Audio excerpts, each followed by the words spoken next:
কি হলো ভাই, আপনার মন খারাপ কেন? আর ভাই আপনার কি খাট দিলেন গো ভাই, খালি কথার মতো শব্দ হয়েছে, কেন? রান কুসকুস খালি মারছে, পাশের বাড়ির লোক খালি কমপ্লেন দিচ্ছে, যে শব্দে আমি থাকতে পারছি না। আপনাকে তো বুঝলামই ভালো খাট ওটা, আপনি এইটা এখন এসে বুঝলে হবে? ভাই আপনি খাটটা ভালো দিলেন গো ভাই, পুড়িয়ে ছোট বড় হইলে কি হয়? ঘুরিয়ে কেন ছোট বড় হবে ভাই? আমরা তো ভালো খাটি বানিয়ে দিলাম, এই তো দক্ষ মিস্ত্রি। হ্যাঁ ভাই কেউ অপশন দেয় না আর আপনি এসে বুঝছেন এই কথা, তাইলে হবে? আরে ভাই কুসকুস খেললে কিন্তু শুটতে ভালো লাগে, তাই বুঝছেন? হ্যাঁ। তাহলে খাটটা নিয়ে এসে আবার ঠিক করে দেবো হয়নি।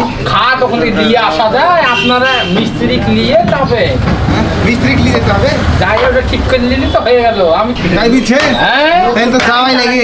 তাহলে চলেন। এই জি যাবেন নাকি? হ্যাঁ চল, এখনই আপনি শুইতে পারছেন না, আপনাকে শোয়ার ব্যবস্থা আগে করি। হ্যাঁ হ্যাঁ তো আপনার রেডি হন, চলেন এখন চলে।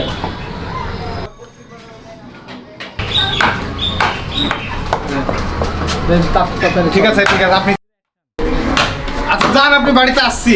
তাহলে একটু তাড়াতাড়ি এসেন ভাই, রাতে ঘুম আসছে না, তাড়াতাড়ি আসছেন। উস্তাদ বন্ধু মানুষ, ওই দেখা যাচ্ছে খাটটার করিয়েছে কি, হ্যাঁ নতুন খাট ভালো করে দেখা যাচ্ছে করিয়ে দিতে পারেনি, আপনি যে একটু ঠিক করে দেন। ওই বলে খালি কথার কথা এটা সাইডে দিলেই হবে। টাকা পয়সার সমস্যা নাই, টাকা পয়সা আপনাকে আমি দিচ্ছি, চলেন নাকি? হ্যাঁ যাবো তো। তাহলে হাতের কাজটা সারেন। হ্যাঁ হাতের কাজটা কমপ্লিট হয়ে আচ্ছা তাহলে আমি আগাইলাম। হ্যাঁ উস্তাদ আসেন, কাজটা করি। হাতের পেলে আমি আসছি। আচ্ছা ঠিক আছে উস্তাদ। একটু কি হলো রে? মুখ কি বাড়ে